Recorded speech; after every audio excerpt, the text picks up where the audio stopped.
Our legislative session to order. I'd like to conduct our legislative caucus where we review our meeting agenda. So I will call the meeting to order. Mr. Parker will lead our roll call. I will lead the invocation this evening, followed by the Pledge of Allegiance, which will be led by Vice President Green, who is participating virtually.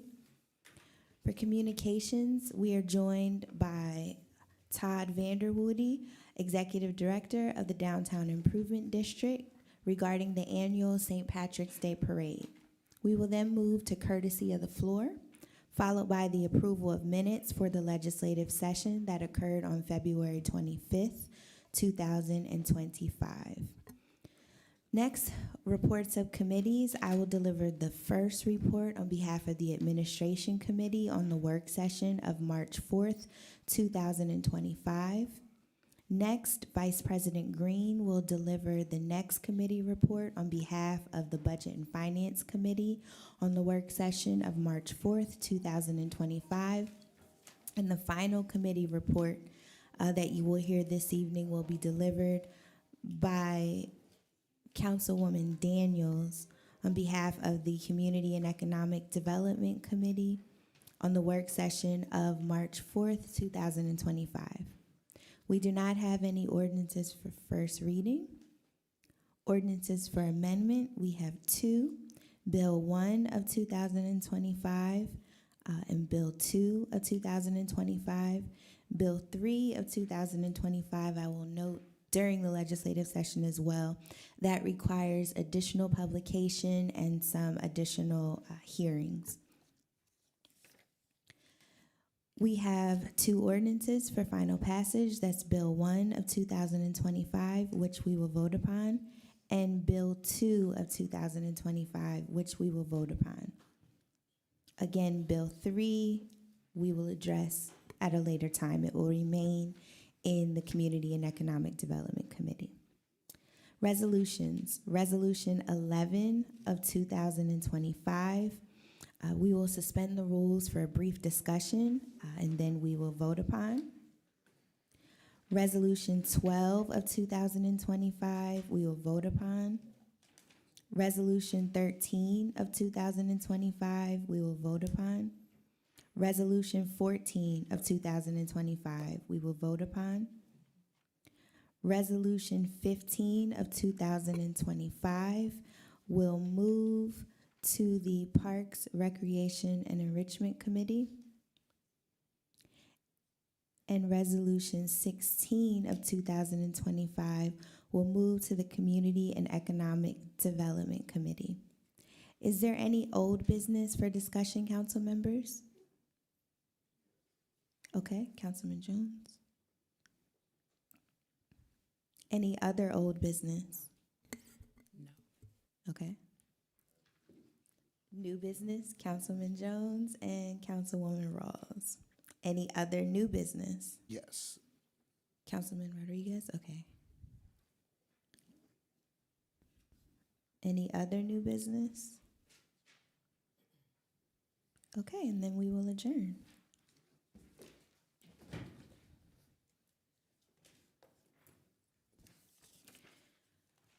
Okay, good evening again, everyone. The time is 6:04 p.m. I'd like to officially call our legislative session to order. Mr. Parker, could you please call the roll? Ms. Daniels. Ms. Davis. Present. Ms. Green. Mr. Jones. Here. Ms. Rawls. Present. Mr. Rodriguez. Present. Ms. Bowers. Present. I just wanted to confirm that both Councilwoman Daniels and Vice President Green are participating virtually this evening. I will lead the invocation. I would just ask if we could please keep the following residents, families, and friends in our thoughts and prayers in the weeks and months ahead. Terrell C. Jackson was a graduate of Harrisburg High School, class of 1990. He was employed as a bus driver, and he enjoyed fishing, basketball, and watching the best team, the Philadelphia Eagles.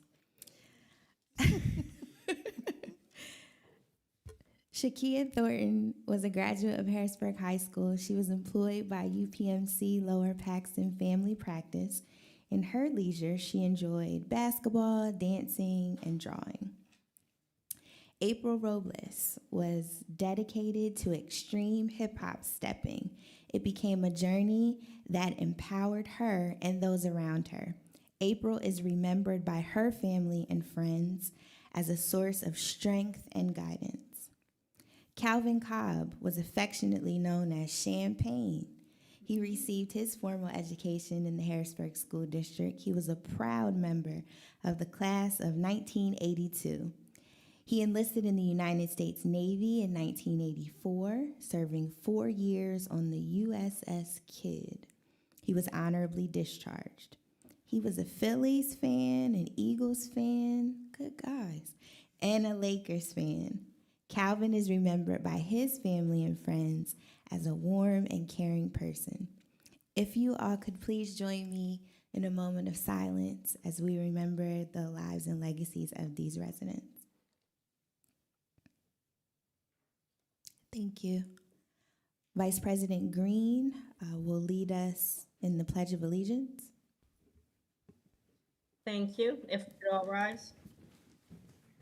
I pledge allegiance to the flag of the United States of America and to the republic for which it stands, one nation, under God, indivisible, with liberty and justice for all. Thank you. Thank you, Vice President Green. For communications this evening, we are joined by Todd Vanderwoody, Executive Director of the Downtown Improvement District. He will share information regarding the upcoming annual St. Patrick's Day Parade.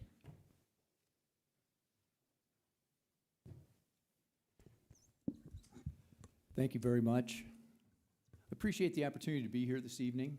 It's a beautiful day outside, and we're thinking St. Patrick's Day here right around the corner. So happy to be here again to make a presentation. St. Patrick's Day Parade is already on this Saturday, March 15th, and this year's parade is presented by the Brew Barons Beer Trail, and it starts at 2 o'clock, 2 o'clock this Saturday. Again, the route of the parade is the same as the holiday parade. The people participating line up on the Market Street Bridge. They go to 2nd Street, turn left there, go up 2nd Street to North Street, and then come down to Front Street and finish up right there on the Market Street Bridge again. A map of the parade route and a list of all the road closures can be found on our website there, which is harrisburgstpatricksdayparade.com. To kick off the day, again, we're fortunate to have the 2025 Lucky Charm 4-mile race, which kind of opens the race season here in Harrisburg and the surrounding area. And it's a run through really the capital city. The race starts at noon, and it kind of kicks everything off here on Saturday. It starts and finishes right at the parade stage, which is right out front of the City Government Center here. It's kind of a unique race where they start and they run up 2nd Street and they run around State Street to Front and then across to City Island, come back on to across the Walnut Street Bridge, and then right down 2nd Street. Again, they loop right on around. And it's great to see, we have some great photos last year on the website of the runners coming right down 2nd Street to finish up right at the parade stage. Each runner will receive a medal and a customized race T-shirt, as well as a gift certificate to Fleet Feet Mechanicsburg. The race is limited to 1,000 participants, and they are very close to filling that up right now. Again, this is probably going to be the largest race crowd that we've had here in Harrisburg for the Lucky Charm 4-miler. Again, we'll do some awards for the age groups for the finishers, probably about 1:15. Typically, the race will, there's a lot of walkers in there, usually finish up around that time, and then we'll use the, as we're getting set up for the parade on the Market Street Bridge, we'll go ahead and do some race awards. One thing that's great about the St. Patrick's Day Parade is that there's so many amazing groups that we have participate. We are looking at probably the most groups we've ever had since we've been putting on the parade for many years. And a lot of the fan favorites out there, the Blue Moon Cruisers, which are the old cars, people love to see those. A couple of dance groups, the McGinley School of Irish Dance and the Carrick School of Irish Dance. They do a great job. A pipe band, Kiel Nave pipe band, Notre Dame Club of Harrisburg, the Harrisburg Senators Baseball Club. They always participate. Of course, they start their season here in a month.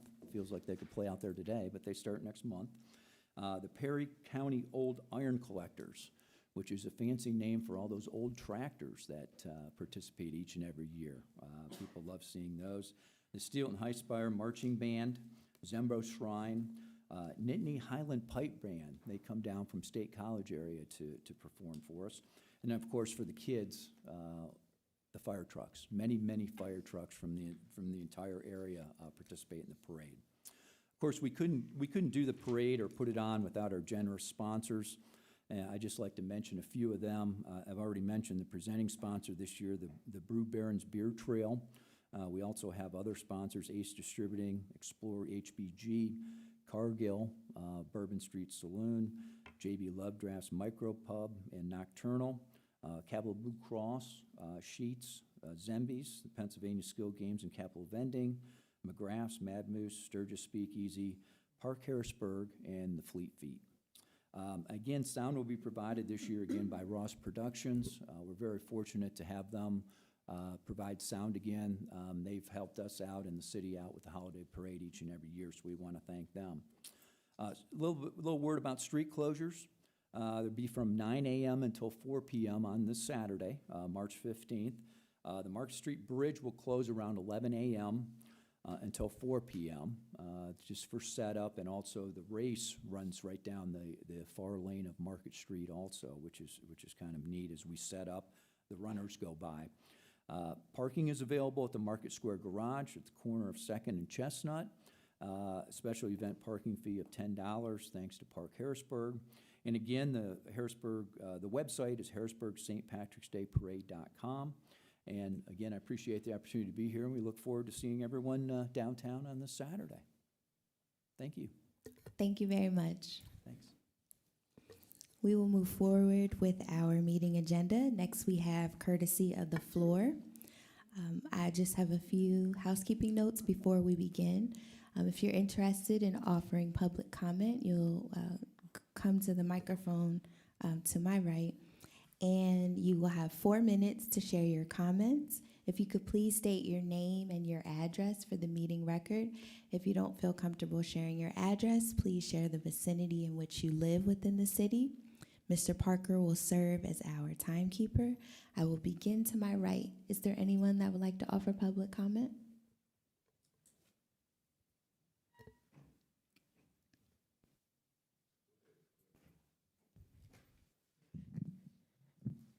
Hi, Council. My name is Eris Smallwood. I'm the creator of a local event called the Singers Lounge. We just celebrated our 9th year anniversary this year in conjunction with YPLC. I intend on planning the first ever parade in this city centered around African American culture on June 14th. The parade route will march around the Capitol complex and especially past the city's historic 8th Ward. Presentations will happen at the Capitol steps. I'm here to ask for City Council's support in this endeavor. Any support the council could give would be greatly appreciated. As a lifelong resident of Harrisburg, I look forward to showcasing the beauty and resilience of this city's African-American citizens as we pay homage to the great legacy of our ancestors. I look forward to seeing a beautiful display of solidarity. I'm proud to be Black and from Harrisburg. I think everyone who is also Black and from Harrisburg should also be proud. I think this parade is exactly the morale boost this city needs. And I'm looking forward to working together with everyone to ensure that this event is a success. Thank you. Thank you. Is there anyone else to my right that would like to offer public comment?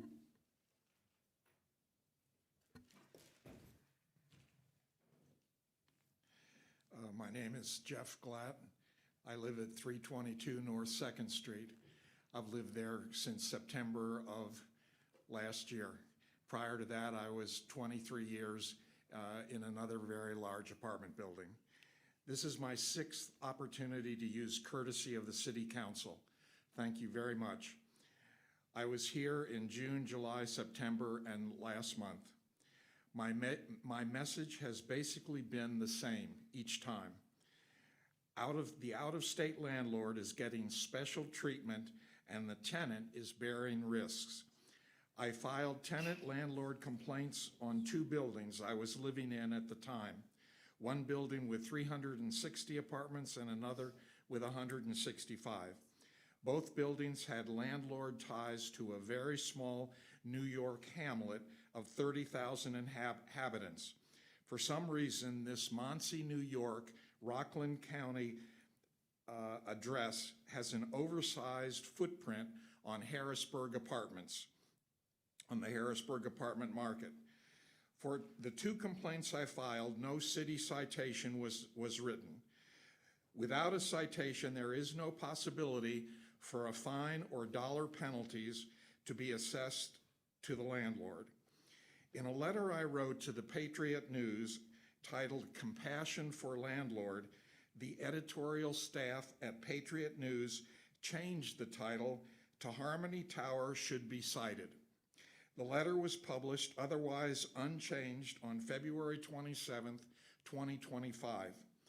I do not understand why Harrisburg City seems to favor an out-of-state landlord over the well-being of hundreds and hundreds of Harrisburg tenants. Yesterday, March the 10th, the tenants of my current building were given a notice in the afternoon that effective the previous Friday, March the 7th, the building was put into receivership. This represents a new level of risk for those of us of older years or disability. Thank you. Thank you. Is there anyone else to my right that would like to offer public comment? Seeing and hearing no one, anyone in the middle section?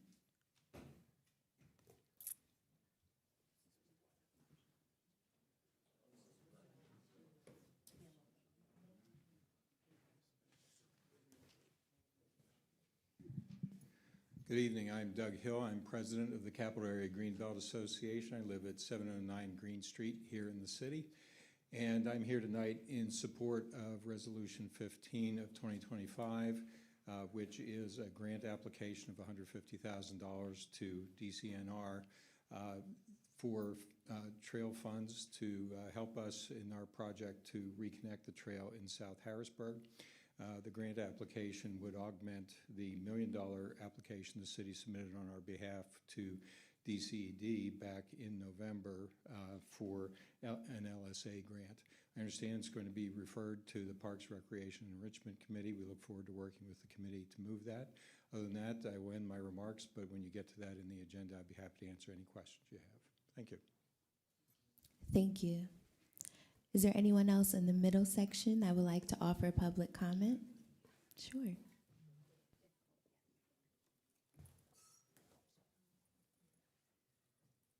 Hello, my name is Veronica Rice.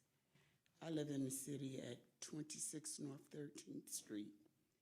And I'm here today to speak about an organization that we are involved with. And we are very active in the Allison Hill community. We don't have a lot of members now, but we're growing. We are a nonprofit organization. We nonpartisan, and we are primarily involved in voter registration. We have some other things going on, like last year we had this event going on. It was called Light the Hill, and we went around checking for all the street lights that were out. And we got a lot of help from PPNL. I don't have the exact number right now, but we repaired a lot of, we were able to get participation to replace a lot of broken lights. And it made a lot of difference because there are blocks in this city that have no street lights at all, and it gets very dark at night. And as I'm sure you all know, there's lots and lots of crime going on in the city.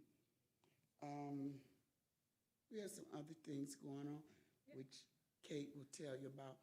But we want to let you all know that because we're trying to get more volunteers. We want to have some things going on in the summer to make this a safer city. It's just a lot going on, but this is where we start, and we wanted to bring our attention to you all. And I think it was you, we're talking about how the city tends to favor out-of-town people that are moving in, buying these properties. In the neighborhood where I live, it is really, something has to be done. I mean, this is like the airplanes falling out the sky. I've lived in my property for 20 years. This is in the area. I live on 13th Street between Market and Walnut. We have people moving in. They have bought up the first block. They bought almost the complete block of Bailey Street. They're turning their homes. They're turning 3-bedroom homes. Those are very small properties. They got 15 and 20 people living in those little small homes. They running businesses. They're repairing cars in their backyard. When they moved, this house next door to where I live, they had, the first night that they moved in, they took my complete fence out that separated my property from theirs. They put it back when they got ready. I called here, spoke to so many different people, but I won't talk to you about that. But I don't want to get away from what we're talking about. We want to introduce you all to Power to the Hill. This is Kate. Hi, And my those name's- wonderful porch parties. Can't forget the porch parties. And Juneteenth party. My name is Kate Cowden. I live at 1315 Penn Street. I have been involved with Power to the Hill since 2020. I believe we've been around since 2017, correct? And I have firsthand witnessed the impact that this organization has had on the Allison Hill community. My personal role in it is to help with the app and collect data, because on a monthly basis we are going out there and walking the streets, knocking on our neighbors' doors, and trying to get them to actively engage in their citizenship by informing them of the benefits of being registered to vote and voting every single election cycle, not just in the major national cycles. And in that same lane, this year we're going to actually be putting together a city council candidate panel for those of you running for office again, to get that conversation closer to the community up there. Because while it's great down here, not everybody is able to access this location easily. So we will be hosting that on May 1st, which is a Thursday from 6 to 8 p.m. And that will be at Christ Lutheran Church on 13th Street. So would love to have some of our city council members who are running come out there to really actively engage with that community, because being out in that community, they do feel a little bit like those kinds of elections and local elections don't matter, which we all know to not be true. So really showing up for that community and letting them know that you're there, listening, and things that you may be working on would mean a lot to them, and hopefully increase voter engagement come this election cycle. So thank you. Thank you. Thank you guys for the service. I've done work with Miss Lita Bean, and I love the project of Light the Hill, so we can light up our city and try to deter some of these crimes that are happening. But keep up the good work, because we need it, and you're right, all politics are local, so thank you. Thank you. Good evening, everyone. Leland Nelson, 1721 State Street, Harrisburg. Head coach, Harrisburg Cougar Wrestling Program. Member of the Harrisburg Youth Sports Association. Is new, so you'll hear more about it soon. Myself and Michael Simpson. At the Harrisburg Youth Sports Association, our mission is to empower the inner city youth by providing scholarships to participate in city sports, e-sport programs, and community center membership. Our members currently are the Harrisburg Cougar Midget Football and Cheerleaders, the Harrisburg Baby Cougar Wrestling Club, Boys and Girls, Harrisburg Baby Cougars Basketball, Capital Forerunner Track and Field, YMCA Boys and Girls Club. Our pillars of this program are academic performance, commitment to study hall, and ongoing participation requirements. We know our kids can run and play, but when they get to that 9th grade year, the GPA matters, right? And for a long time, you could run, jump, and play, and then your GPA matters, and this is the first time ever hearing it. So we want to start the pipeline that we do in our wrestling program with the Harrisburg Youth Sports Association. It's about 400 kids already that will already be in the program, and it helps to subsidize the cost of involvement because our wrestling program's $80.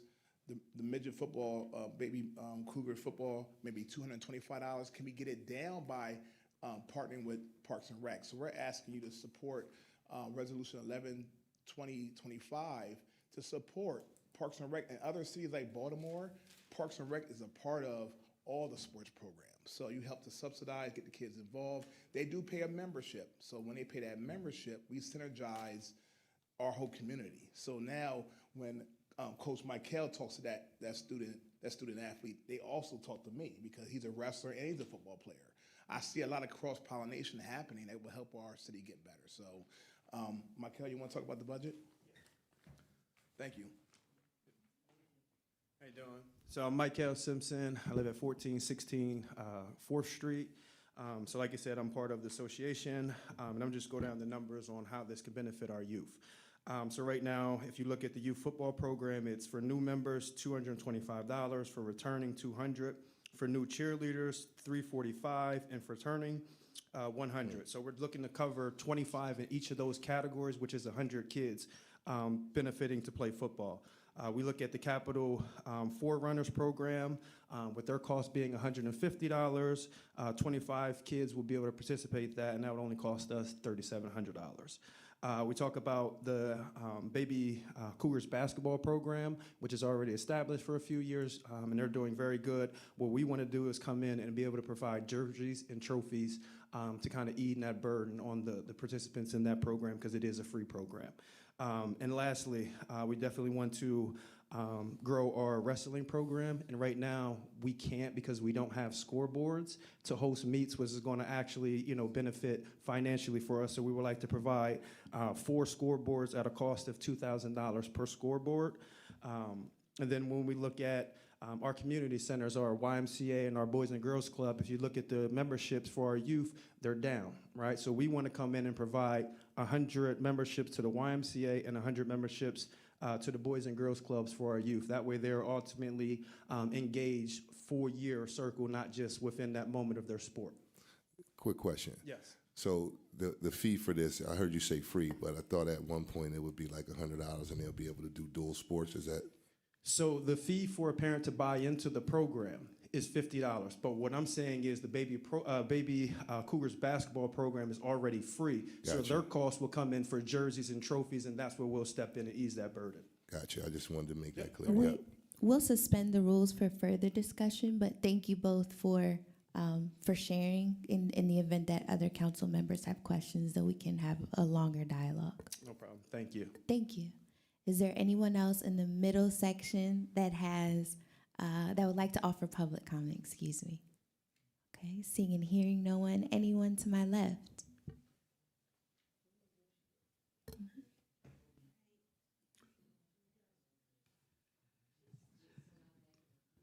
Good evening. My name is Evelyn Hunt, and I live in the 1800 block of State Street. The first thing on my list, parking around here. A few weeks ago, y'all had a special meeting on Wednesday night, and I really wanted to attend that meeting. I drove around 3 different times. I couldn't find parking on Riverside, which I call that you call Front Street. There was no parking on Market Street or this Second Street. And and we only have one handicap parking spot, and that's in front of the restaurant next door. Even if you don't get parking for people who are not disabled, one handicap parking spot is not enough.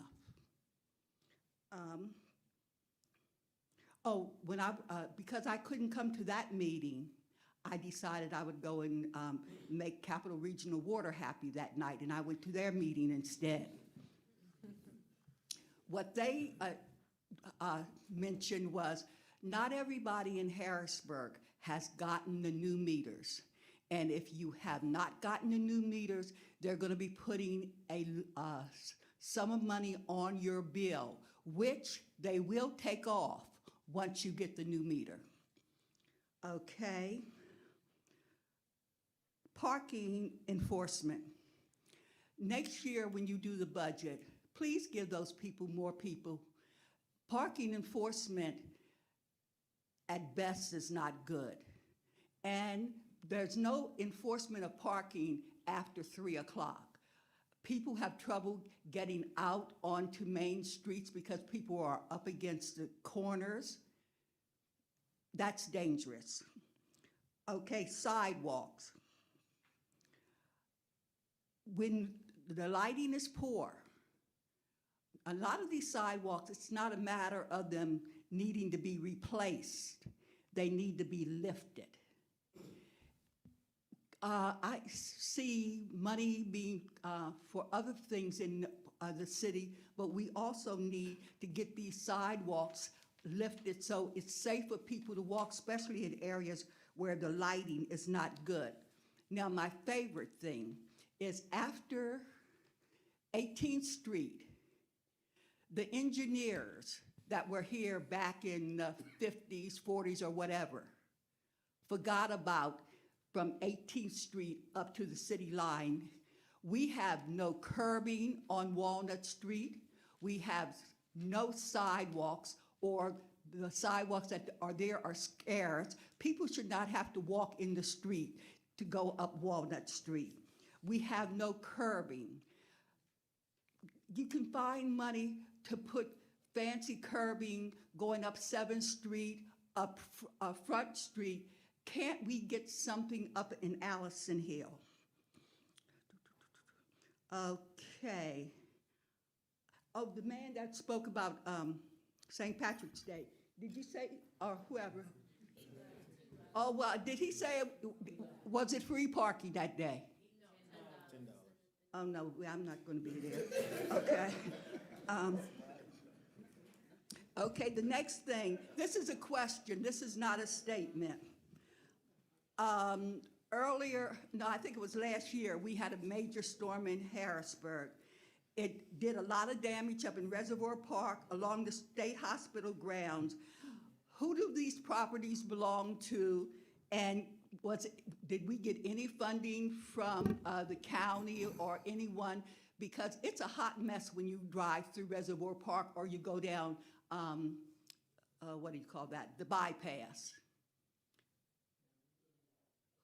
Whose property is that? Well, I don't know who everybody's property it is, but I know Bellevue got hit bad, so I had some information from some meetings, but we didn't get any funding because the damage wasn't as significant. But I know for Bellevue Park, y'all put out a thing, come help Bellevue Park. I didn't hear the same, come help a Reservoir Park or come help the state hospital grounds. And Yeah. That's just as important. I agree. Oh, and ADA. Ma'am, I'm sorry, but your time has expired. But they still don't have a rail up going into the park. ADA, listen to me, because you don't want me to call the feds. Thank you. Is there anyone else that would like to offer public comment? Okay, you're welcome to come to the microphone, please. No, go ahead. That was so inspiring. I'm Vivian Brandler, 258 Verbeck Street, Harrisburg, Pennsylvania. You only get one chance to make a first impression, right? So here goes nothing. Okay, must words for a day like today. Today, when temperatures reach 70 degrees, when sparrows sing in chorus and blackbird caw announces spring's on its way, intoxicating maybe melting away, return to warmth of wonderment and softened by the sway. A respite in the sun, face absorbing heat. We look for connections, places we can meet. At 6 o'clock tonight, I go to City Council to present these petitions of community will and voices now announcing we want and need community. We want our safe third place. We meet with every person in this special place. By speaking to those there, we understand everything. We strengthen neighborhood and community, peace and common grounding. So please, if you may feel this, know how truly we would miss a place to gather, hugs and songs, to eat outside in bliss. We call together strongly. We petition you to hear. We beg for understanding. Your power, to be clear, could change the course tomorrow, could save our happy place and build a common ground filled with peace and grace. Save our Broad Street Market courtyard. And here are our petitions, signed by over 460 people. And do I have any time left? You have 2 minutes and 30 seconds. Whew, okay, to whom it may concern. And who is that? Who's concerned? In my opinion, our whole community. Who's our community? Our residents, including the unhoused, public servants, nonprofit organizations, creatives, government, small business owners, religious organizations, and even those who come into Midtown to visit and shop at the Broad Street Market and local establishments. This plea, this request, this letter, I hope reaches anyone who cares about the future of the Broad Street Market. As a resident of Harrisburg and co-owner of my little gallery, I'm fortunate to live only 1 block from the market. In fact, my partner and I got it years ago, blah, blah, blah, blah. I'm not going to read that whole thing. This leads me to the true purpose of my letter, or some would say proposal. After attending the town hall meeting hosted by the Historic Harrisburg Association, I was compelled to create a public petition calling for the preservation of the community free space between the 2 Broad Street Market buildings. Historically, this has been a place where folks gather, as mentioned above, and where local farmers, creatives, and others have sold their goods. These days, efforts like this are described as pop-ups or startups. Many begin in small ways, selling, for example, heirloom tomatoes, mushrooms, soaps, candles, even craft beers. Not everyone beginning a business has been able to afford a full-time lease at the market as a vendor, and I can attest to the success of many small businesses that start out in public areas like the Broad Street Market community space, parking lots, parks, or art fests. In Harrisburg, popularity of barter, exchange, and trade still exist, and folks often bring their goods to the free store, a community gathering place at the market where they can get things for free and build community. I'd like to circulate this letter to the community members, have them sign to establish the space for future, and then bring the petitions to y'all and to the City Council, Honorable Mayor, and to the Broad Street Market Alliance. Our hope is that the powers to be will commit to and grant this community this space for free in their renewal and future plans. Respectfully submitted, and I signed it. Did I make the time? You did. You All had right. 14 seconds left. And there it is right there. There's all the signatures, and I have more petitions if anybody wants to take them and sign. I had asked Ms. Viv to come because I didn't know when it came to petitions what she should do with them. So I wanted to see legally where does she go from here with the petitions that she got signed. There is no formal process. It leaves it to the city clerk. The city clerk and the council make the determination if that translates into some sort of resolution or proposal. Okay, thank you. And I would recommend it go to the mayor's office as well. Okay. Because they're the ones overseeing the people administering the contracts. Okay, so if she gives them to Mr. Parker, does Mr. Parker then make copies and give copies to the mayor, keep copies in his office, and then we proceed from there? Okay, thank you. So you will give them to Mr. Parker. Excellent. Thank you all. Thank you for that help. Thank you. Yeah, she scanned them in. I saw it. She emailed them to herself. She's got them. She did. Well, thank you very much, and we will add them to our meeting record as well. Is there anyone else that would like to offer public comment? Hello, I'm Robert Williams, 1630 North Fifth Street. I'm here in support of the CLEAC ordinance. I really believe that our police lack oversight, and I think that the ordinance, I didn't get a chance to look at it. I usually read everything. I didn't get a chance to look at it, but I really think it needs as much power. The CLEAC needs as much power as possible, subpoena power, policy power. And the reason I'm saying this is because on January 27th, I was unlawfully seized from my home from Officer Appleby. I was brutalized in front of my son, and I reached out to the city. I reached out to the district attorney for body cam footage, which is exculpatory evidence that absolved me from crimes that I was charged with that are unlawful and malicious prosecution. And I've been met with nothing but roadblocks from the law, solicitor's office, trying to obtain this body cam footage that will exonerate me.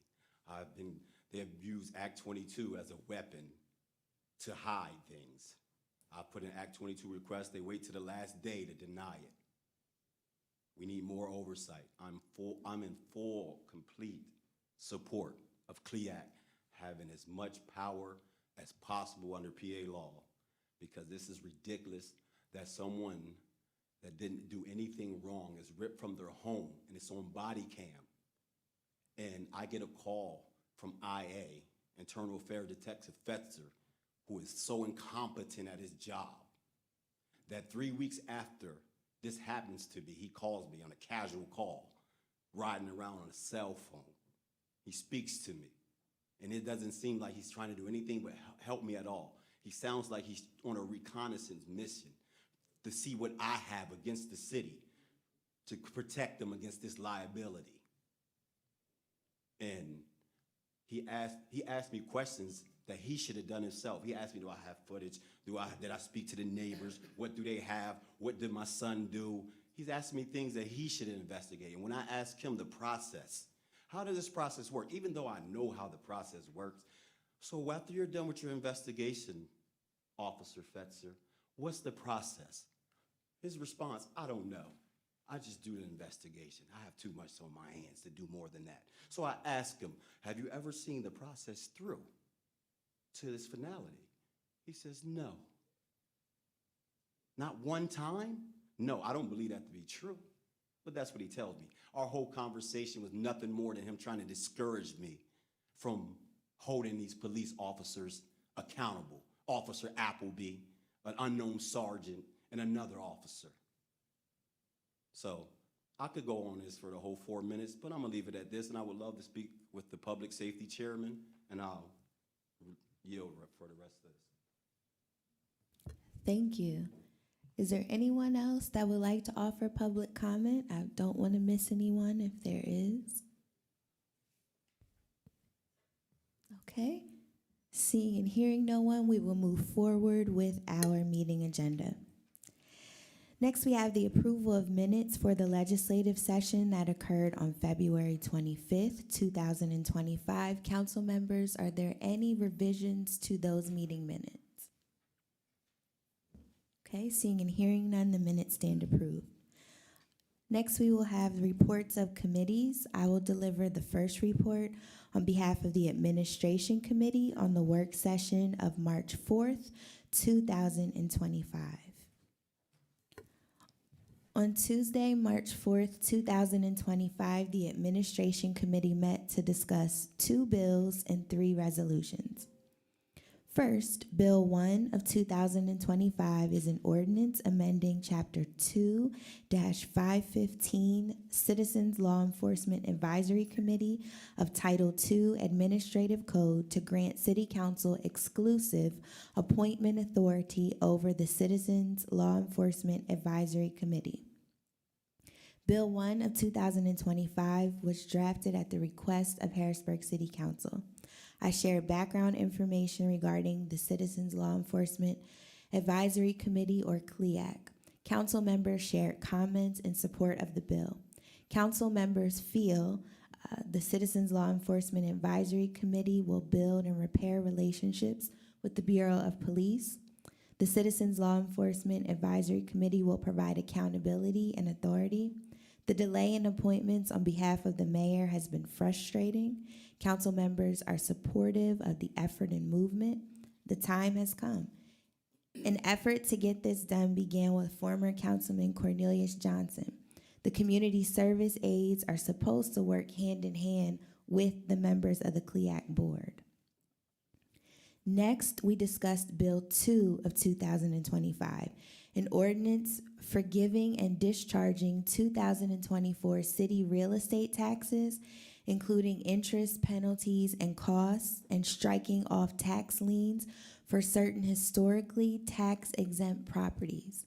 City Solicitor Neil Grover was present on behalf of the administration. The bill originates out of the Law Bureau. There was a paperwork error for at least 3 churches traditionally exempt. So it's to exonerate past due taxes. The Harrisburg School Board voted on 2 of the 3 properties, but they're in agreement with all 3.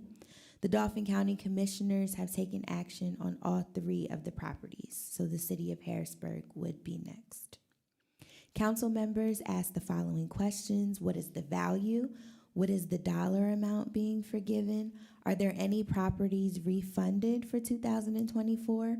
Are all 3 properties the same entity?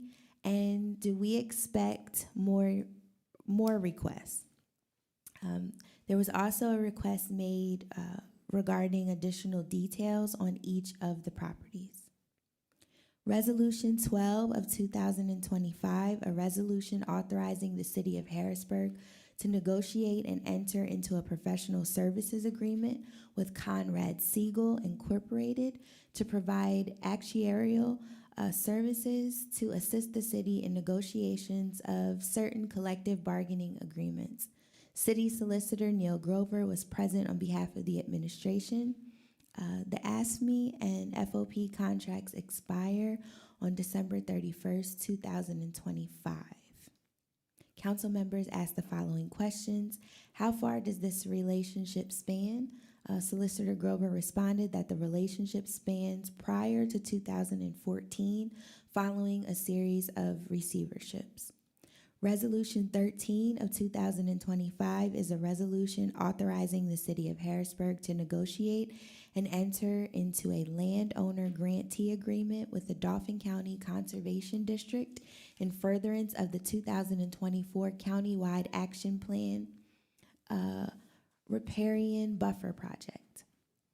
Eric Nugust of the Dauphin County Conservation District and Josh Clark of the countywide action plan serves as the countywide action plan coordinator for Dauphin County, shared that there is a time restraint for grant funds related to 219 Gibson Boulevard. There's a 2-acre lawn that the county has maintained since 1996. A lawn to meadow conversion will occur. The conversion will improve water quality going to Spring Creek. The conversion is a part of the countywide action plan, and it's also a part of a larger DEP grant. Council members asked the following questions, clarifying the portion of the county's comprehensive plan that is addressed, water quality improvements, community members' plans for reviewing the plan, water quality, and Spring Creek facility. There was clarification that it is Spring Creek, the creek, not Spring Creek, the senior citizen facility. Resolution 14 of 2025 is a resolution authorizing the city of Harrisburg to negotiate and enter into a memorandum of understanding with the Susquehanna Township School District for the purpose of the continued use of a salt dome storage facility and the removal of solar panels. City Solicitor Neil Grover was present on behalf of the administration. Solicitor Grover shared that the property belonged to the Harrisburg School District for decades.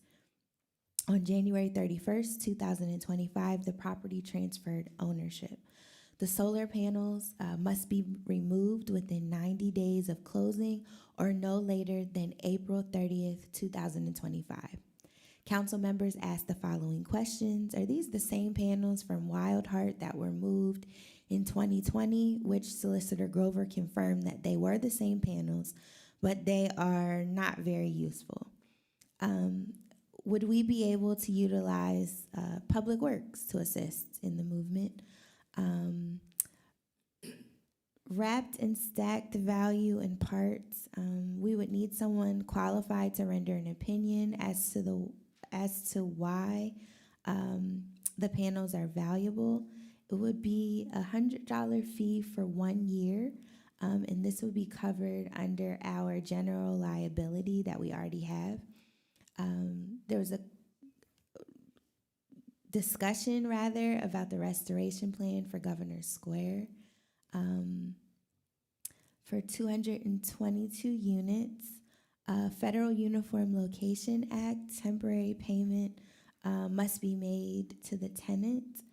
Process to find the receiver was underway. Midtown Property Management has been selected. There was a question regarding a funding source, and the funding source is the ARPA Affordable Housing Program funding, which totals $250,000. I encourage my colleagues to support Bill 1 of 2025 to finish what we started in 2020, to foster greater relationships between the Bureau of Police and residents in each police district. I encourage my colleagues to support Bill 2 of 2025 to encourage the city of Harrisburg, to ensure, that the city of Harrisburg is not the only entity that has not taken action on the exemption. I encourage my colleagues to support Resolution 12 of 2025 to assist in the city's negotiations of both the AFSCME and FOP collective bargaining agreements. I encourage my colleagues to support Resolution 13 of 2025 to assist Dauphin County in carrying out their 2024 countywide action plan. And finally, I encourage my colleagues to support Resolution 14 of 2025 to ensure the continued use of a salt dome storage facility by the Public Works Department and the removal of non-useful solar panels. This concludes the report of the Administration Committee. The next report you will hear will be delivered by Vice President Green, our Budget and Finance Committee Chair, on the work session of March 4th, 2025.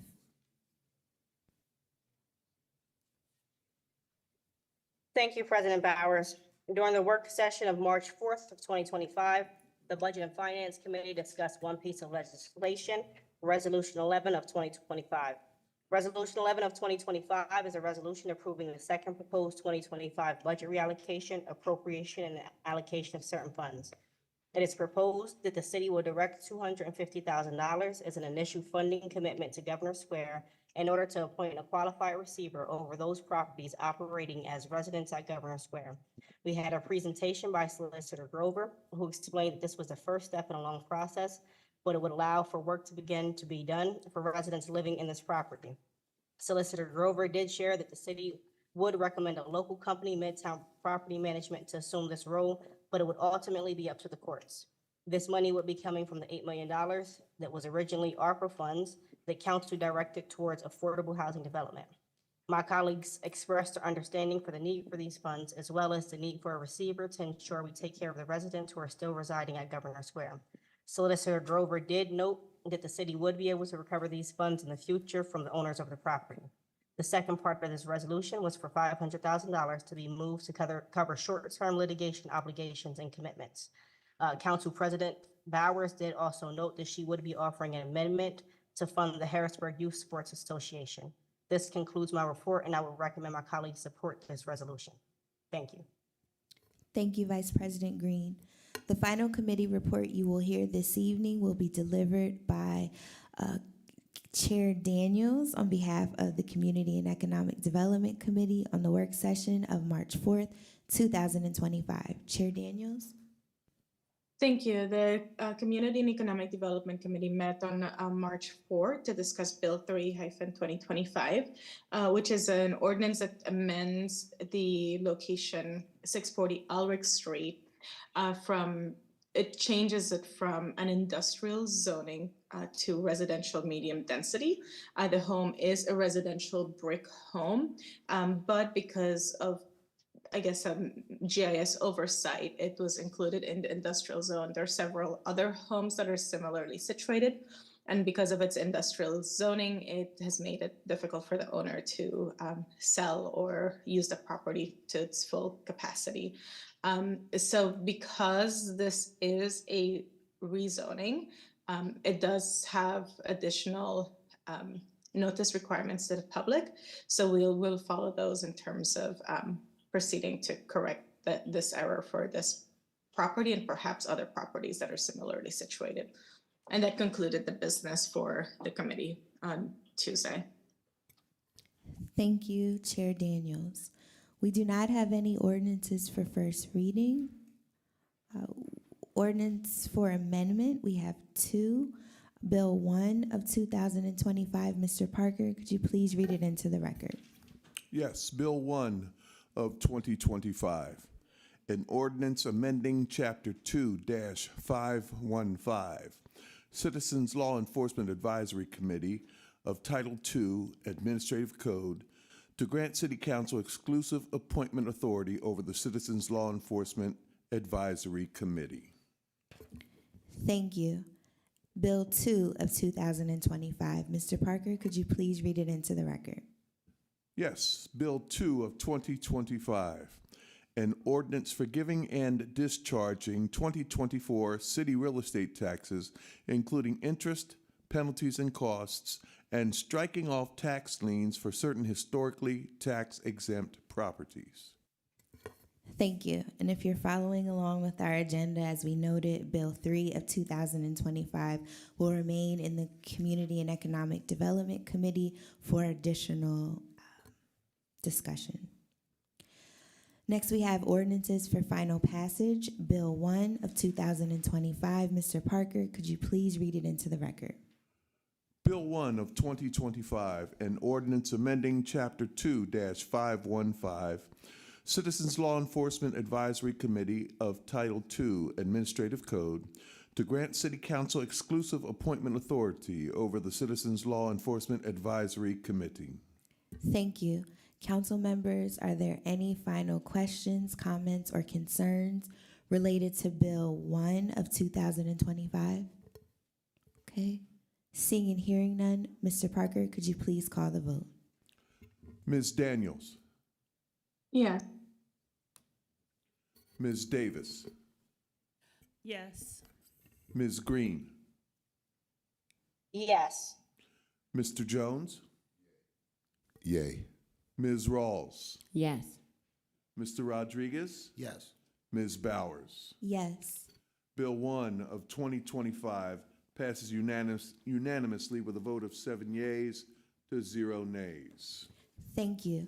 Next, we have Bill 2 of 2025. Mr. Parker, could you please read it into the record? Bill 2 of 2025, an ordinance forgiving and discharging 2024 city real estate taxes, including interest, penalties, and costs, and striking off tax liens for certain historically tax-exempt properties. Thank you.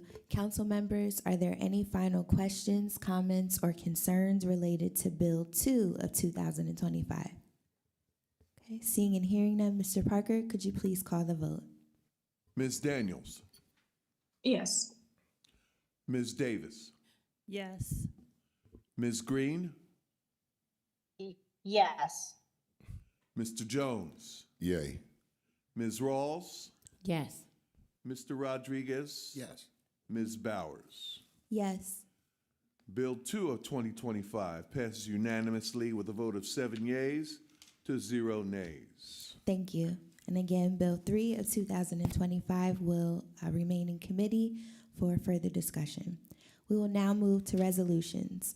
The first resolution for consideration this evening is Resolution 11 of 2025. Mr. Parker, could you please read it into the record? Resolution 11 of 2025, a resolution approving the second proposed 2025 budget reallocation, appropriation, and allocation of certain funds. Thank you. I will entertain a motion to suspend the rules for discussion. So move. Is there a second? Second. Thank you.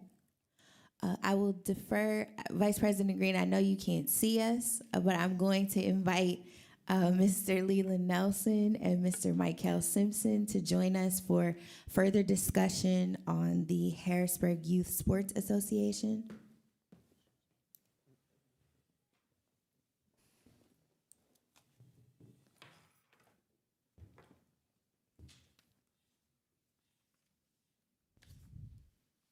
Okay.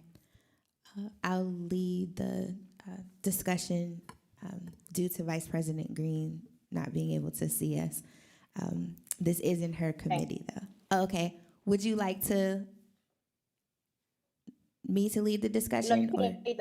You can lead the discussion. Okay.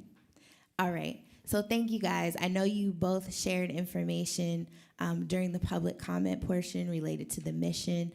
If you could please speak to the budget a little bit more and what the funds would be utilized for, I think that would be helpful. Can you hear me? So we go down the budget item list. For new football players, $225 is the fee. That will cover 25 participants. That would be a sum of $5,625. If we provide scholarships for 25 returning kids at $200 fee, that comes to a total of $5,000. For 25 new cheerleaders at a cost of $345 will give us a total of $8,625. If we provide scholarships to 25 returning cheerleaders at $100, that leaves us $2,500. If we go to the track program for Capital IV runners and we provide 25 scholarships at $125, that's a total of $3,750. We go down to the Baby Cougars program. If we provide 100 trophies at $15 a trophy, $1,500. Baby Cougar jerseys for basketball, 100 at $12 per shirt will give us a cost of $1,200. For the Baby Cougars wrestling scoreboards, a total of 4 of them at $2,000 a piece will give us a total of $8,000. For our marketing and advertisement purposes, we put a budget of $5,000, and that would include apparel and different things that we can give to the kids. Memberships to the YMCA, 100 at $120 per year. So this is membership for kids for the entire year, not in a month. That will come out to $12,000. For the Boys and Girls Club, if we provide 100, theirs is $20 for the year, that would be $2,000. And then we left ourselves $3,800 for end of the year award celebration. And that gives us a grand total of $59,000. So in total, when we break it down, for football cost, it would dish out $21,750, for wrestling, $8,000, for track, $3,700, for basketball, $2,700, and the YMCA memberships for a year, $12,000 for the YMCA and Boys and Girls Club, $2,000. Thank you. I wanted to clarify, I guess, 2 things. You mentioned the academic component. So there is a study hall built in for all participants. Is that correct? Yes. So what would happen is conversation has begun with the YMCA and Boys Clubs, because these are the after-school programs that these children would be attending before they go into their sports. So if they are honor roll student, it is required 2 study halls per week. If they're a non-honor roll student, it's required 4 study halls per week. So that's pretty much Monday through Thursday. They have Friday off. So that gives the chance of these kids who need extra help, extra attention, to get that in after school. And it's also an encouragement to make them want to do better. So when we talk about this, I coach the Harrisburg youth football program, and for the pony level, I coached that. So what I implemented was a Monday mandatory study hall and film session. And all the kids brought their work, they got help there. And what I did, that kind of drove kids to want to do better in school, because every Monday they had to bring the tests and quizzes from that previous week. If there were A's or B's on it, they received a paw print sticker helmet. So I wasn't giving sticker helmets for touchdowns, interceptions. No, it's academic. So now typically when you show up to the game and you see a kid's helmet full of stickers, you think he's naturally the best player. Well, I reversed it. Now that's the smartest player. So now the kids typically, to be honest, that are better ones, they kind of slack off in school because they think they can get by as athletes. Well, now they're looking at themselves in the mirror. I don't have any stickers. So you start to slowly see some of the kids who are problems in school slowly start to turn it around. But like I said, we only had kids for 3 months, so now we're looking at having these kids 12 months. Thank you. My other question was, and I think, Mr. Nelson, you spoke to it when you talked about students being able to participate in multiple sports. I think that was a discussion from the beginning with the membership fee. Depending on the season, they could participate. Is it up to 2 sports? Is that what they? Yes, it's up to 2 currently, but Okay. it depends on, we'll talk to every team. Okay. How you turn the mic on? Just move it close or speak Okay. closer. My first Or time. you can use this one. That Oh, might that one has a light on. be easier. There we go. There we go. Yes, There we go. up to 2 sports. Up to 2 sports. So, or a discount for every sport they want to be in. If you have a parent that wants to do track, football, and wrestling, or basketball, a combination of those 3 or 4, because they are a member, they get discounts to every season, every sport. And we're working out with all the coaches right now. But what you'll see is this money helps to subsidize the cost that we have. Like if we need new clocks, we kind of got to cover that with the fundraisers and the admission cost, the registration fee. But we have that covered by this grant. We can cover, and that's a one-time. That those clocks are used for 10 years. We're not going to use them every year. They're not disposable like that. But it allows us to scale our organization and our tournaments like that. So. When they have that membership, that's their buy-in. That's the matching funds for this grant. So it shows some skin in the game for the parents too. They're just not like, we're not just giving everyone. You see the cover of 25 kids, but they're doing something for that. It's not just because we know you give them a scholarship to a football team and then they don't come, they're not dedicated as much. Mm-hmm. So we'll play it as we hear the need, and we have that just to cover those kids that really want to play and they show some hardship, and then we'll find another way, either through fundraiser or matching funds to cover that registration fee. And also I want to highlight too, the YMCA and the Boys Club, they have esports programs in their facilities with monitors and game systems. If you visit, no kids are really there, right? So now these scholarships will cover those kids who have interest in not just the physical sports, but also the esports. So we have a different population now of kids, right? So that's what they're into. It gives them that exposure because kids aren't going to walk by the YMCA and say, hey, let me stop in to see if they have an esports program, right? Now we're bringing it to them. Their friends naturally talk because they'll be a part of the program. So I think it naturally grows. And ultimately what it does is it benefits our youth community centers, right? So now the YMCA won't have, just throwing us out there, 25 members for youth. Now they automatically have an extra 100 coming in. For the same thing for the Boys and Girls Club. So it's ultimately helping everyone involved that's had their hands involved with kids. Thank you. I don't have any other questions. I am going to open the floor to my colleagues who may have additional questions. I'm going to start with our Budget and Finance Committee Chair, Vice President Green. Do you have any questions? Thank you, President Bowers. I don't have any questions. I definitely think this is a wonderful program that will help our residents and our youth, give them some opportunities to have different things to do, as well as not put so much financial burden on parents. So I definitely support this. Thank you. Councilwoman Davis, any questions? Yes, thank you, President Bowers. I think it's a great program too. Anytime the kids can get involved with sports, keep them occupied, have great leadership. I did want to ask, when does the season start? When will it start?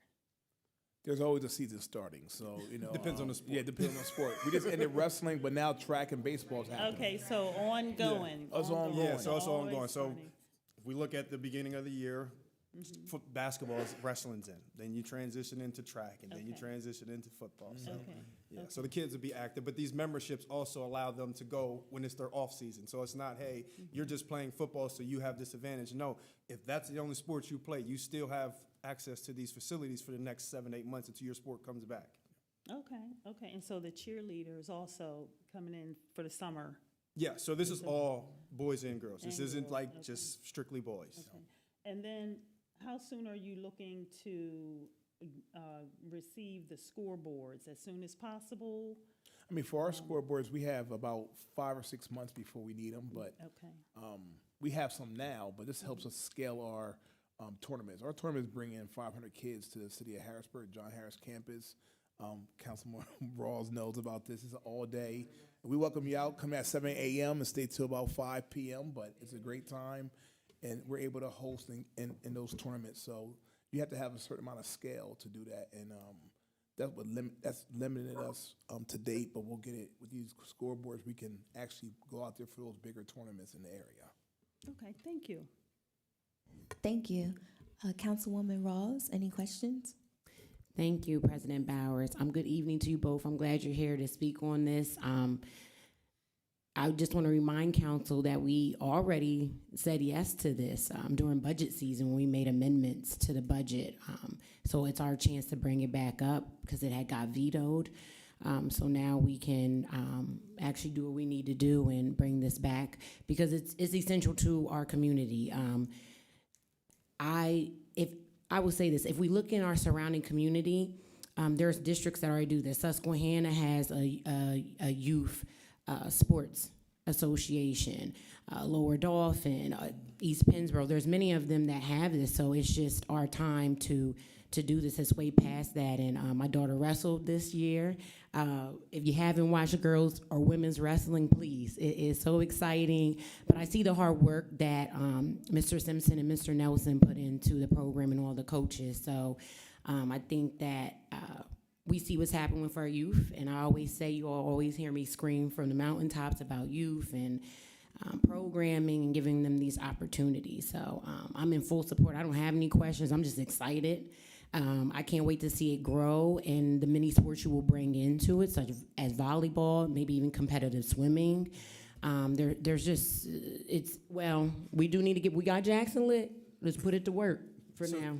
So we do have continuing sports to grow as the year grows, as the funding grows, but these are kind of the 4 sports pillars in our community right now that we can actually get high numbers of participation and actually fully use this funding. And next year, definitely want to incorporate different programs based on what the interests of the kids want, not us. Right. No, I love it. I'm all for it. So no, thank you, and I hope we all can come to agreements on this and continue to get our youth involved in not just the community, but in the things that they love to do. Give them this opportunity. So thank you. That's it for me. Thank you. Councilman Rodriguez, any questions? Thank you, Madam President. Thank you both for joining us this evening. It's just phenomenal to see being in, excuse me, on the earlier conversations at the Civics and Me event with Coach Johnson, and then, getting into the early procedures with Coach Nelson on a few early meetings. It just was phenomenal to see not only develop, but to see where it is now. But let's keep in mind, sports are amazing, but we have to really remark and highlight the discipline, the academia, the self-respect, the time management, the self-awareness. We won't see kids getting into things on the streets anymore because they'll be with Coach Simpson or Coach Nelson or, probably up at the high running steps like Rajon and the other guys do. I'm a wrestling dad. I'm a sports dad as well. Go Cougars. And it's just amazing. I'm just thrilled that council support this, and unfortunately we had a few hiccups, but that doesn't stop us. That just means we have to try another way, right? So I really support this, and I can't wait to, because this is just the first step, right? I mean, we still have to lobby the county, the state. We got to get other legislators at the initial meeting. At Civics and Me at the Farm Show, both Commissioner Hartwick and State Rep Mattson said they would love to take part. So we still have some, upper inclines to climb, but I look forward to seeing the budget, the awareness, and the athletic count grow. So thank you. I commend you guys for all you're doing, and I look forward to seeing this get established. Thank you. Thank you. Councilman Jones, any questions? No, my questions were pretty much answered. But first, I will say to everybody in this room right now, we need to give these brothers a standing ovation. This is phenomenal.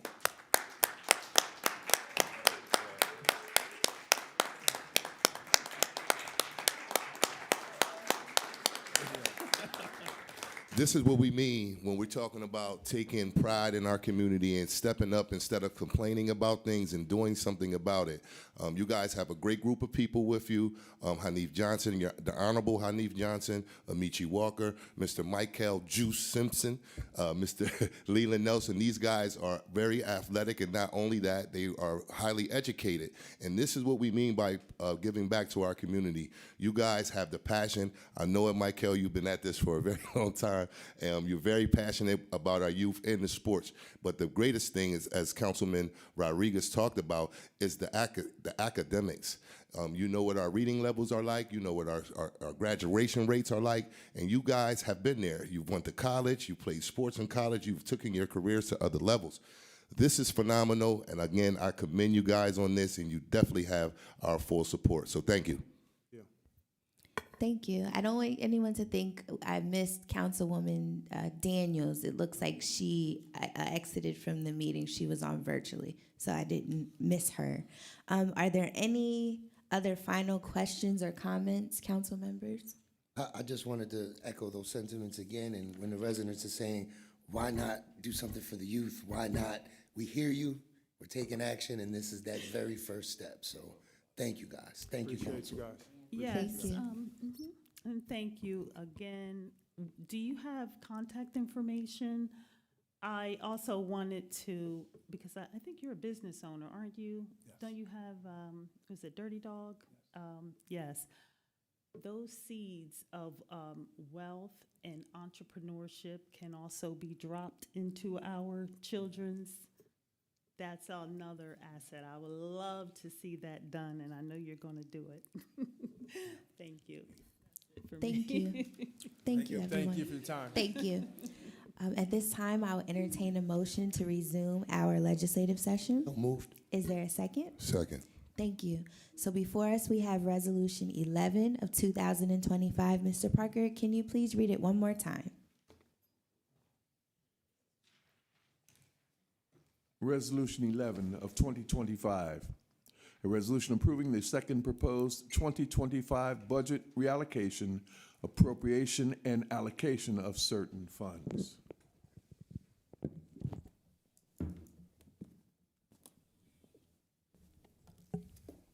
Solicitor Grover.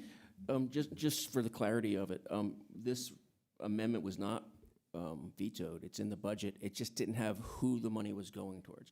So this is a language-only amendment to the resolution, where the council's providing its preference, directing the mayor where they want the money to go.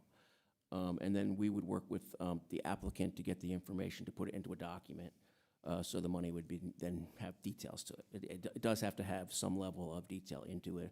It seems like the applicants had an awful lot of detail tonight to work with, but then it has to go into an agreement that goes to there for the process. So, but it's not unusual for the way we've done grants over the years. That's referring to like the fiduciary who's going to be taking care of the. Yeah, who's the account? Who's the technical contract holder? What is it? Is it an association? What is it? You know, what is the money appropriated for specifically? And that's a pretty typical with a grant, where you have to lay out what it's for and the time period to be spent and how the report comes in and things like that. But we've done a number of them over the years with the organizations. May I proceed with my amendment? Or? Yes, I just wanted to clarify, Okay. because there was a reference to this veto that Yes. there's no new appropriation you need. You just need No, to, it you just need wasn't. to direct it. This was a portion of the municipal host fee Yes. funding, so it had to be reallocated. But thank you for clarifying. Sure. Okay, so before us, we have Resolution 11 of 2025. I move to amend the resolution to include an appropriation of $59,000 for the Harrisburg Youth Sports Association. Is there a second? Second. Thank you. Are there any questions or comments related to the amendment? Okay, seeing and hearing none. Mr. Parker, could you please call the vote?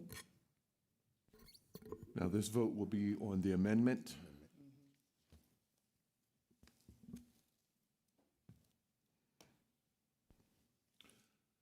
Ms. Daniels?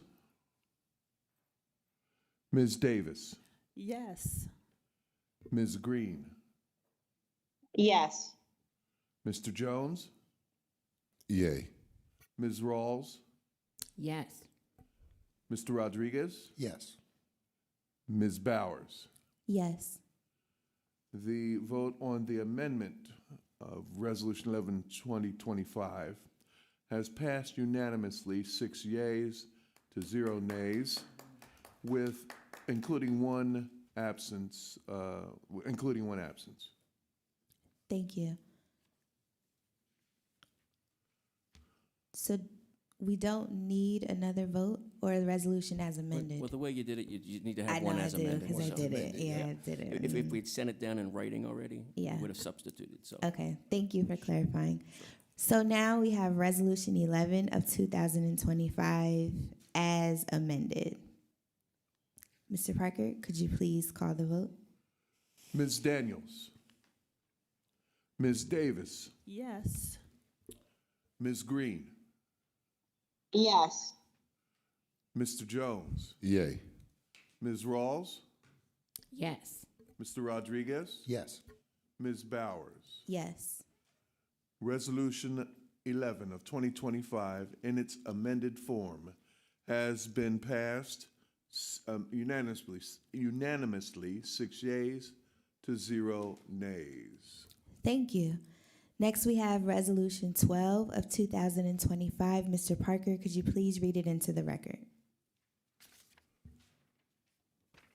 Resolution 12 of 2025, a resolution authorizing the City of Harrisburg to negotiate and enter into a professional services agreement with Conrad Siegel Incorporated to provide actuarial services to assist the city in negotiations of certain collective bargaining agreements. Thank you. Council members, are there any final questions, comments, or concerns related to Resolution 12 of 2025? Seeing and hearing none, Mr. Parker, could you please call the vote?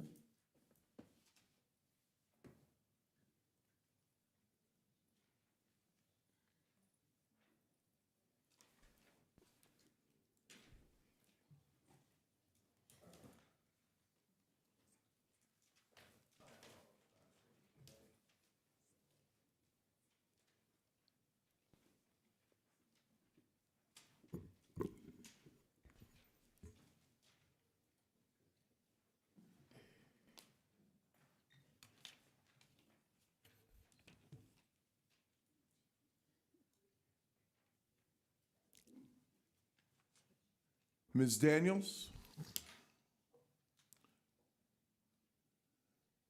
Ms. Davis, Yes. Ms. Green, Mr. Jones, Yay. Ms. Rawls, Yes. Mr. Rodriguez, Yes. and Ms. Bowers. Yes. Resolution 12 of 2025 passes unanimously with a vote of 5 yeas to 0 nays, including 2 absences. Thank you. Next, we have Resolution 13 of 2025. Mr. Parker, could you please read it into the record? Resolution 13 of 2025, a resolution authorizing the City of Harrisburg to negotiate and enter into a landowner grantee agreement with the Dauphin County Conservation District in furtherance of the 2024 Countywide Action Plan Riparian Buffer Project. Thank you. Council members, are there any final questions, comments, or concerns related to Resolution 13 of 2025?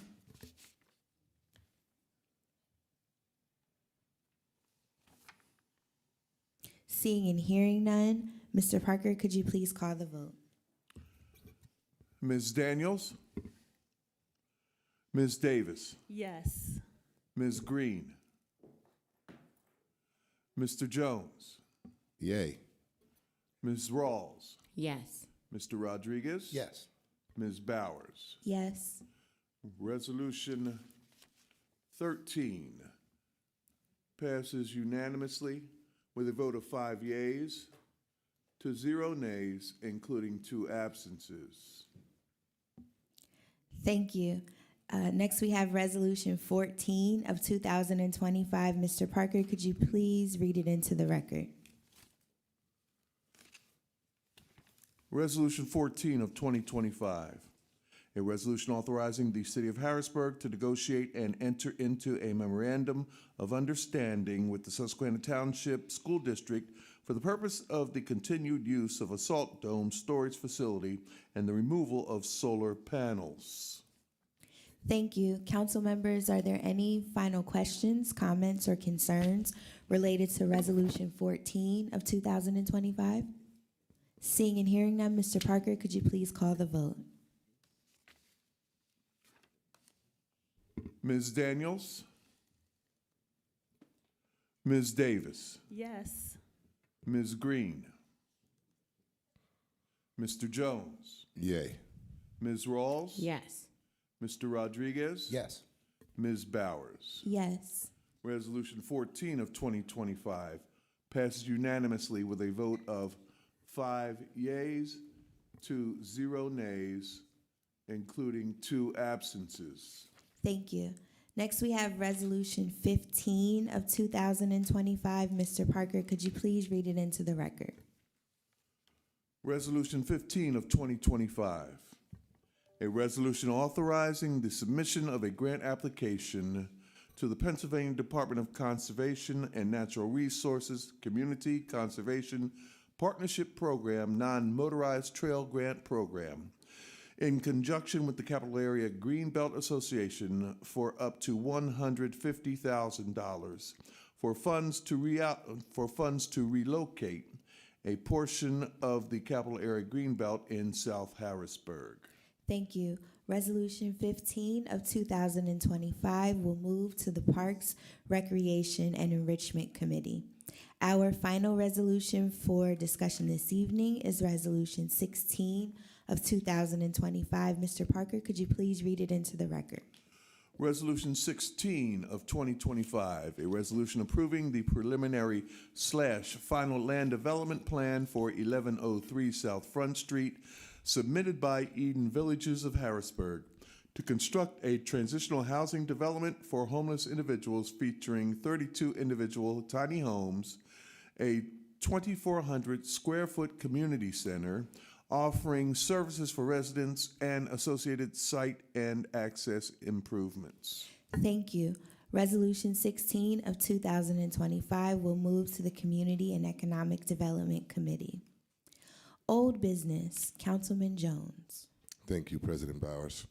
So, in light of a lot of the things that have been happening in around the city of Harrisburg, I've been getting, and I'm sure my colleagues as well, have been getting a lot of inquiries about constituent services. So I just have a prepared statement that I want to share with the community and make sure that they know exactly what's happening and why some of those things aren't happening.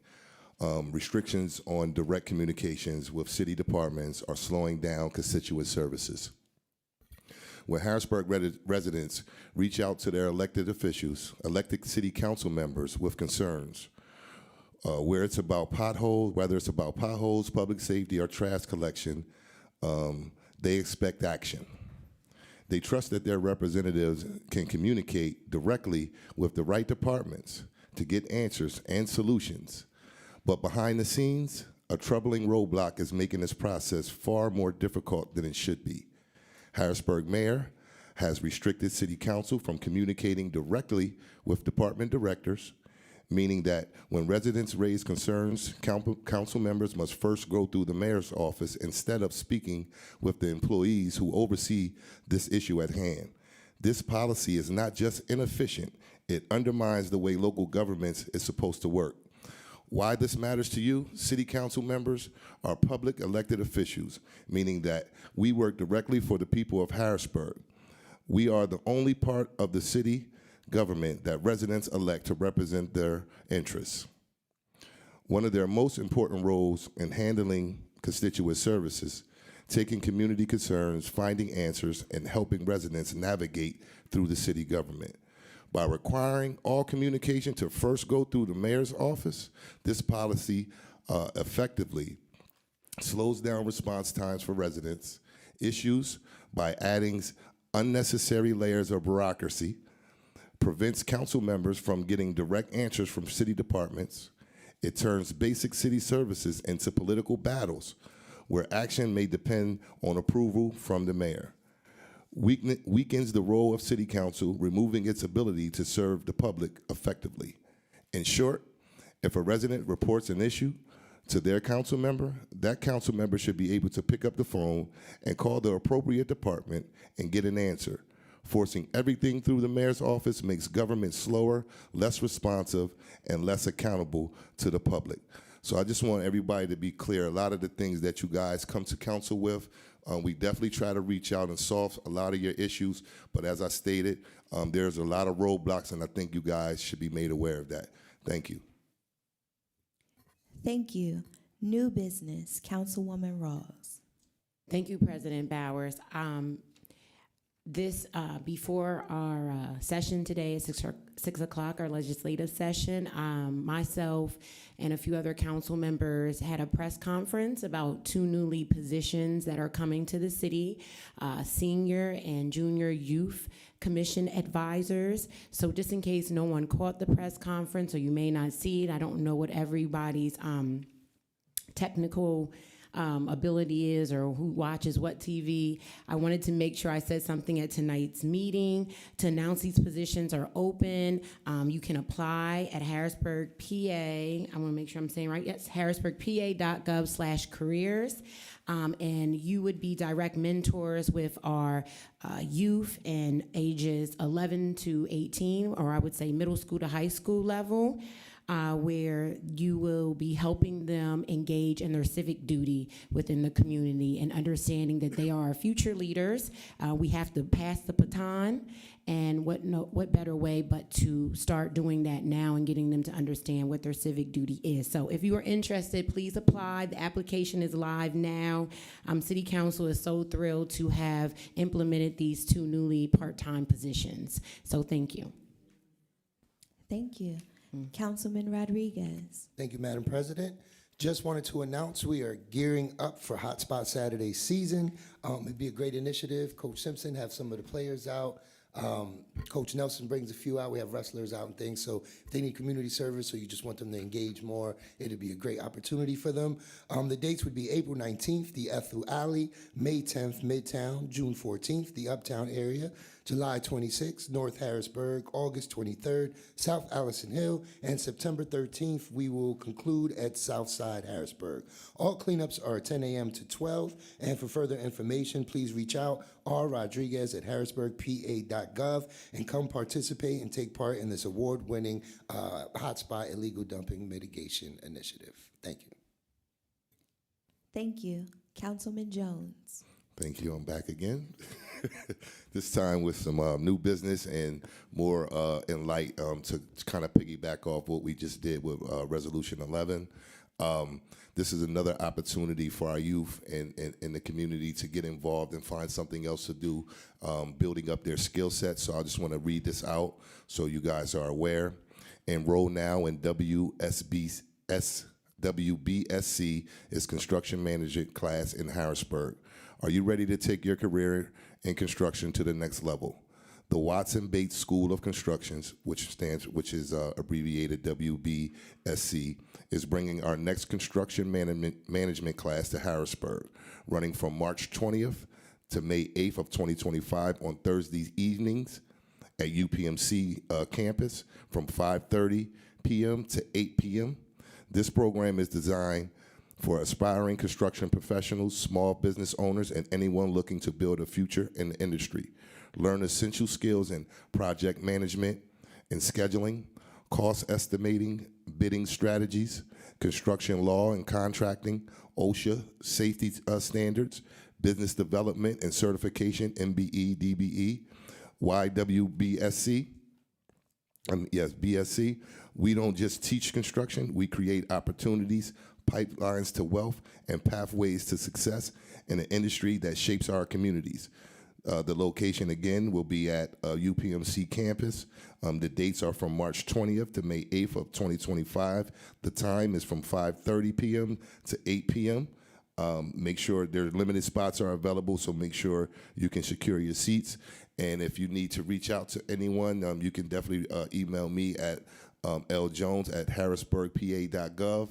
Again, ljones@harrisburgpa.gov. I think this is something that's very important for our youth. This is all free, and once they are completed these courses, they definitely will have a pathway to a career if they choose so, if not other than entrepreneurship. So this is something that I wanted to get out to the community. Again, feel free to reach out to me or my colleagues. We'll definitely have the information to guide you. Thank you. Thank you. I just have some scheduling updates. Harrisburg City Council will not meet next Tuesday, March 18th, 2025, or the following Tuesday, March 25th, 2025. Instead, Harrisburg City Council will host both a work session immediately followed by a legislative session on Monday, March 24th, 2025, beginning at 5:30 p.m. The time is 7:35 p.m. I will entertain a motion to adjourn. Motion to adjourn. Oh, and we have